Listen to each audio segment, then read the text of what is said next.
I'm Wendy Fairclough, Director of Training at Villa La Paz. I'm going to talk about crate training today. So often we do not teach our dogs and desensitize them to the crate. What we do is we put them in and leave them for the first time, and that tends to build up a whole lot of anxiety. So that's what we're going to be talking about. My tip of the month is crate training.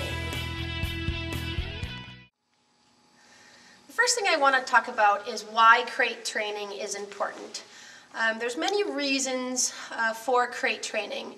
If you have a new puppy that comes into your household, crate training a puppy will keep, when it's going through the teething stages, is going to keep your house safe. It's going to keep your puppy safe from potentially getting into something or eating something that it shouldn't. It's equally as important if you get a rescue dog as an adult for the same reasons. You leave your rescue dog that you just acquired, you leave it for the first time and maybe it wants to get out of the house and it's going to eat your door, the molding, or scratch through some windows. I've even heard of dogs trying to break through windows to get out of the house. So it's equally important for puppies as well as adult rescue dogs or just adult dogs in general. The same rules apply for teaching puppies to crate train as teaching adults to crate train. The first thing we want to do is desensitize the dog and make the crate a happy place. So I don't just shove my dog into the crate and then slam the door shut on it and leave it in there for an extended period of time. I'm going to work on crate training while I'm home, just so I can see how the dog is going to acclimate to it. And I also want to, the way I'm going to introduce it is so the dog goes into the crate and then I'm going to reward it for going into the crate. So they don't they don't walk up to the crate and go, oh my gosh, they're going to shove me in it. They're going to go in it willingly in hopes to potentially maybe get a treat from you. So you're going to create this in the crate, out of the crate, in the crate, out of the crate, in the crate, you wait in the crate.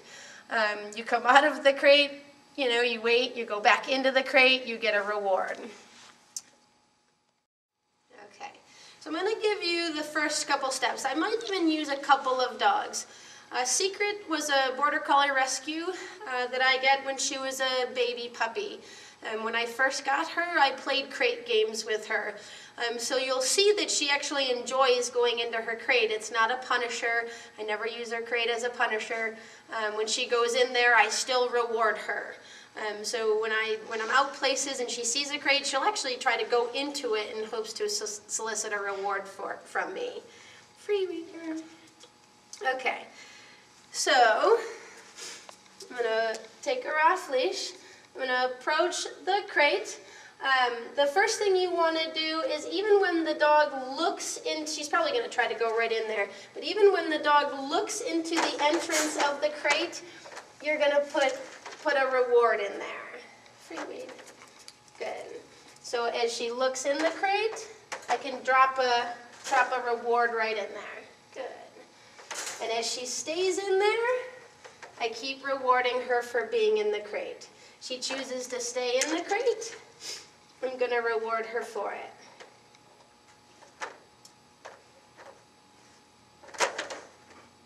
Good girl.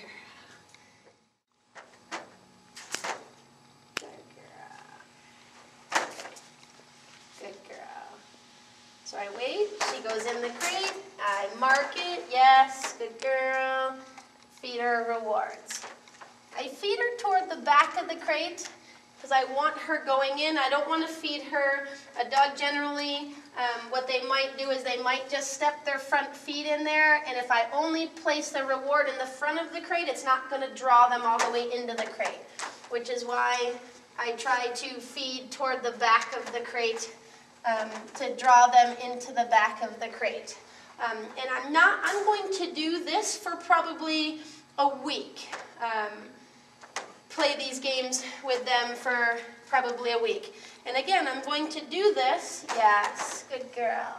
I'm going to do this when I'm home just to see what the dog's reaction is going to be.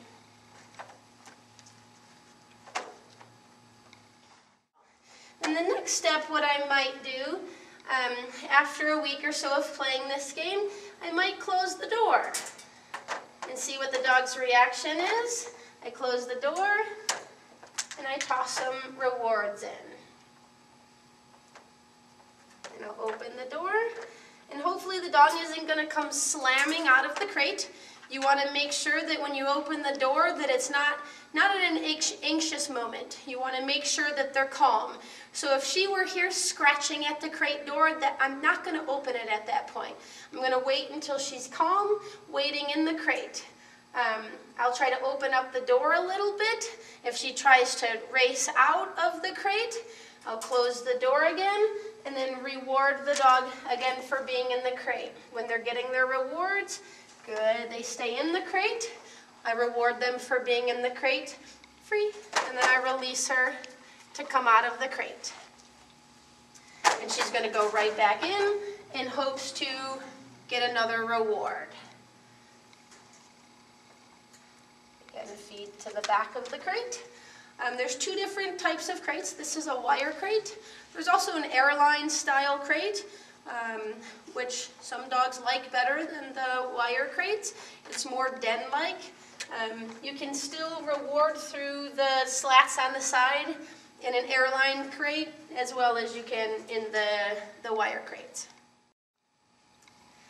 Okay, this is my dog Saranac. She's a 5-month-old little puppy. I started the crate games with her when she was a baby.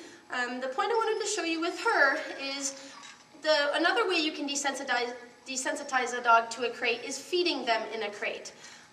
Most everybody feeds their dog twice a day, so it's 2 opportunities every single day that you can get a dog to actually enjoy going into their crate.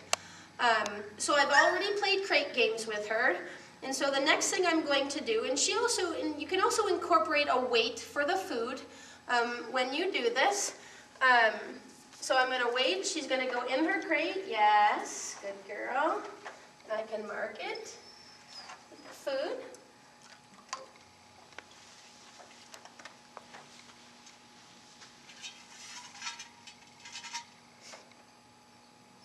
Good. She's going to sit. I'm going to go to put her food down. If she comes to the food, I'm going to take it away. I usually don't use any negative in association with their food. I don't tell her no if she tries to get it or use any scolding. I simply just take the food away. If she tries to get it, I just take it away, wait a second or so, and try to offer it to her again. If she tries to get the food before I release her, I'm just going to simply reach in and take it away. Free. Free. Good girl. And then she can eat her food. And that's usually a time that I'll close the door while they're eating their food. I'll close the door and wait for them to finish. When they're done, I'll open the door and release them. Okay, in summary about crate training, the reasons for crate training. One is to keep the puppy safe, or the dog safe, to keep your house safe from the dog. With the holiday season approaching, it's a great time to start now because you're going to have guests over, the door's going to be open, and it gives your dog or your puppy a safe place to go, and a nice secure place to go, and keeping them safe so they're not getting out the door or jumping all over guests. So start your training now, and hopefully by Christmas you'll have a nice crate trained dog.